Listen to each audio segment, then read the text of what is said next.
स्वागत है आप सभी का एजुकेशन के एट 6 में। लेटेस्ट जॉब अपडेट पाने के लिए प्लीज़ चैनल को सब्सक्राइब ज़रूर कर लीजिएगा।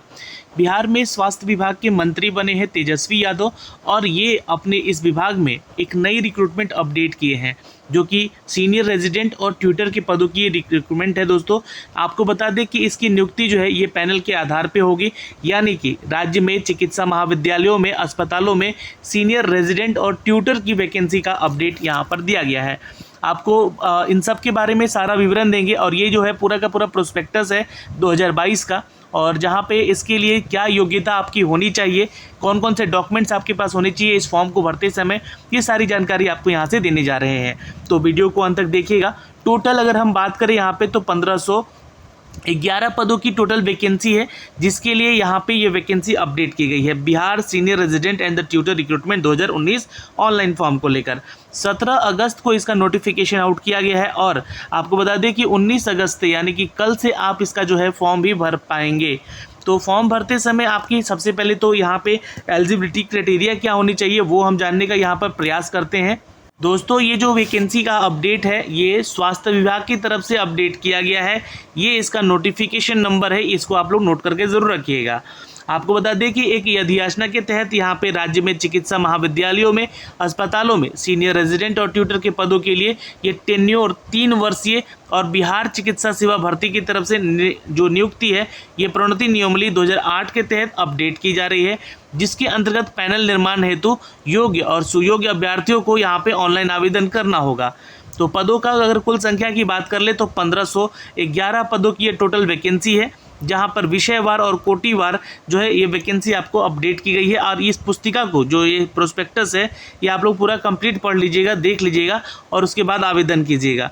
देखिए यहाँ पे जो वेतनमान है आपका टेन्योर पद के लिए नियुक्ति के लिए उपरांत जो चिकित्सक शिक्षकों का वेतन लेवल 9 के तहत होगा, यानी कि सैलरी आपकी कम से कम जो है 60 से 70 हज़ार रुपये तक की हो सकती है।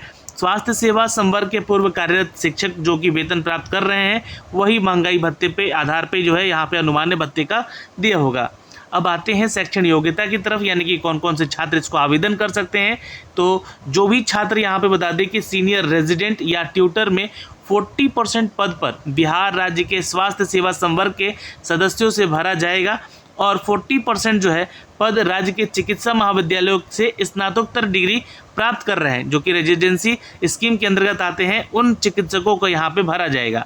और बाकी का जो 20% है वैसे चिकित्सक होंगे जिन्होंने राज्य के बाहर से मान्यता प्राप्त की है और संस्थानों से यहाँ पे स्नातकोत्तर यानी कि MD या MS किया है, यहाँ पे उन डिग्री को लेकर यहाँ पे रेजिडेंस स्कीम के तहत यहाँ पे आपकी नियुक्ति होगी।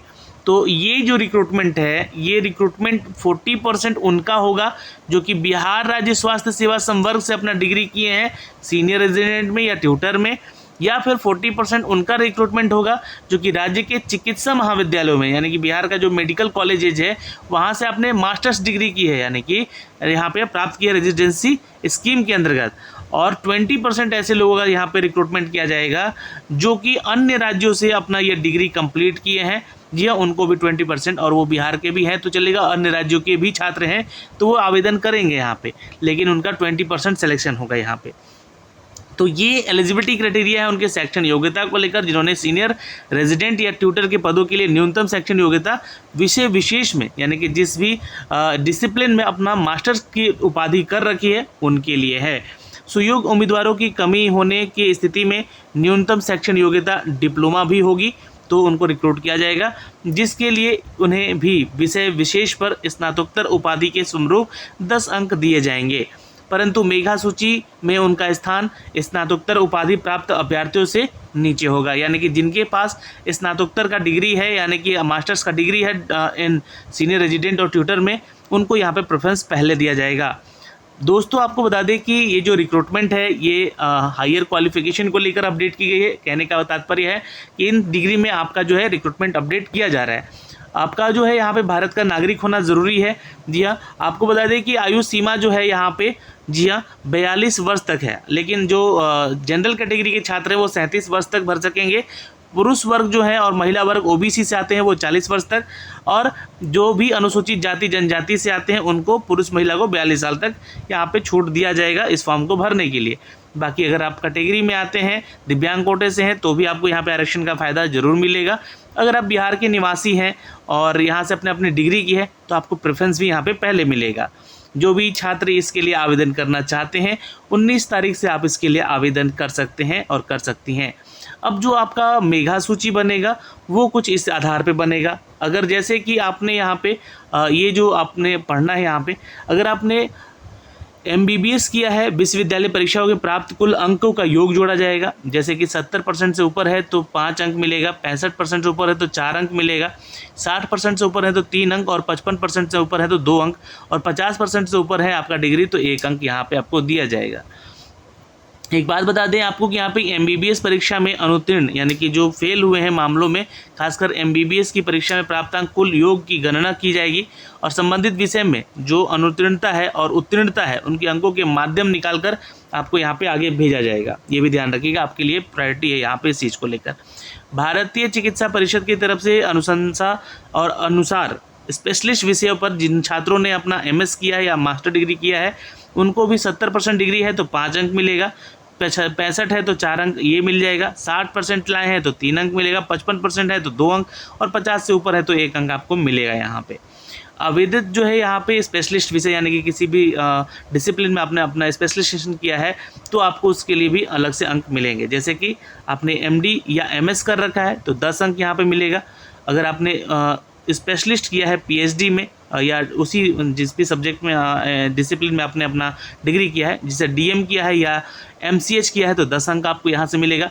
बिहार राज्य के अंतर्गत सरकारी अर्ध सरकारी क्षेत्रों के कार्य अनुभव के आधार पे यानी कि आपके पास जो एक्सपीरियंस है वहाँ पे 2 अंक और अधिकतम 10 अंक यहाँ पे आपको मिल सकते हैं।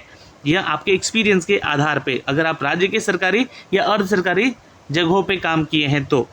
उसके बाद इंटरव्यू के समय देखिए, स्वास्थ्य विभाग के अंतर्गत विभिन्न सेवा संवर्ग के तहत पदों की नियुक्ति की प्रक्रिया यहाँ पे इंटरव्यू के लिए किया जाएगा, प्रावधान रखा गया है, और सभी अभ्यर्थियों को समान रूप से 6 अंक दिए जाएंगे इसी आधार पे। तो ये 6 अंक मैक्सिमम है यहाँ पे इंटरव्यू का।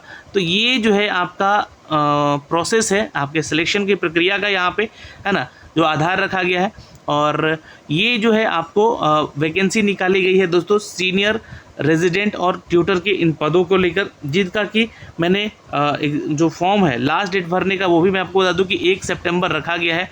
1 सितंबर से पहले आप इस वैकेंसी को आवेदन ज़रूर कर लीजिएगा, और स्टार्टिंग डेट 19 अगस्त से रखा गया है। तो इसके लिए जो फीस लगेगा वो क्या क्या लगेगा ये आपको मैं दिखलाना चाहता हूँ यहाँ से। बिल्कुल, ये डॉक्टर्स की रिक्रूटमेंट है, एक्चुअली कह सकते हैं यहाँ पे ट्यूटर की रिक्रूटमेंट है। तो जो अनरिजर्व कैटेगरी से EWS या EBC या BC या SC ST कैटेगरी से आते हैं उनको यहाँ पे 2250 रुपये फीस रखा गया है। यानी कि कह सकते हैं कि सभी कैटेगरी के लोगों के लिए एक ही फीस है, यहाँ पे कोई यहाँ पे रिलैक्सेशन फीस में नहीं दिया गया है। ऑनलाइन आवेदन करते समय ध्यान रखिएगा, इन सब के लिए आप जब ऑनलाइन आवेदन करेंगे तो आप ऑनलाइन पेमेंट भी कर सकेंगे यहाँ पे। तो कैसे फॉर्म को आवेदन करना है यहाँ पे स्टेप्स दिए गए हैं, आप इसको पढ़ के ही आप पहले आवेदन कीजिएगा। रजिस्ट्रेशन कैसे करना है, रजिस्ट्रेशन के बाद जो है पर्सनल इन्फॉर्मेशन कौन कौन से डालने हैं, उसके बाद फ़ोटो सिग्नेचर कितने साइज़ का बना के आपको डालना है, और स्टेप 4 में एजुकेशनल इन्फॉर्मेशन पढ़ लीजिएगा पहले, तो आप उसके अनुसार ही आप फॉर्म को भरिएगा और ये एप्लीकेशन प्रीव्यू कर लीजिएगा, और फाइनली जब प्रीव्यू कर लेंगे तब आप पेमेंट कीजिएगा। क्योंकि यहाँ पे 2250 रुपये आपसे फ़ीस चार्ज किया जा रहा है, इसको आप ध्यान में रखिएगा, कोई गलती मत कीजिएगा, गलती से नहीं तो 2250 रुपये चले जाएंगे। वैसे तो डॉक्टर्स के लिए ये फ़ीस बहुत कम होती है, लेकिन फिर भी आप फॉर्म ध्यानपूर्वक भरें, आपका फ़ीस और समय दोनों बचेगा। आपके लिए जो इंपॉर्टेंट डेट्स दिए गए हैं ये इन डेट्स को यहाँ पे चेक कर सकते हैं। जी हाँ, यहाँ पे कल यानी कि कल से 19 अगस्त से इसका फॉर्म भरा जाएगा। 1 सितंबर लास्ट डेट है, और पेमेंट करने का भी लास्ट डेट 1 सितंबर है। फॉर्म में अगर कोई त्रुटि होता है तो आप 4 सितंबर तक इसको एडिट कर सकते हैं, लेकिन फाइनली सबमिट मत कीजिएगा उससे पहले। बाकी सारे जो अपडेट हैं इनका मेरिट लिस्ट, डॉक्यूमेंट वेरिफिकेशन या फिर डेट ऑफ ऑब्जेक्शन को लेकर या फाइनल मेरिट लिस्ट को लेकर अभी डेट मेंशन नहीं किया गया है, तो ये आगे चलकर आपको अपडेट किया जाएगा। ओके, तो ये जो है सारा डिटेल है, आप इस पूरे निर्देश को पढ़िए और उसके बाद ही आप इस फॉर्म को आवेदन कीजिएगा।